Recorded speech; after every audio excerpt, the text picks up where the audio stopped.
You ask Tiger to solve. This deals with linear equations with one unknown. The final result is x equals 5. Let's solve it step by step. Group all x terms on the left side of the equation. Subtract x from both sides. Group like terms.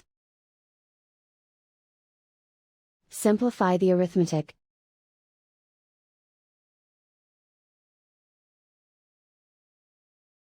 Group all constants on the right side of the equation.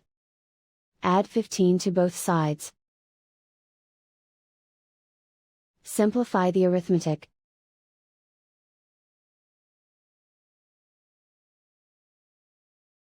Isolate the x.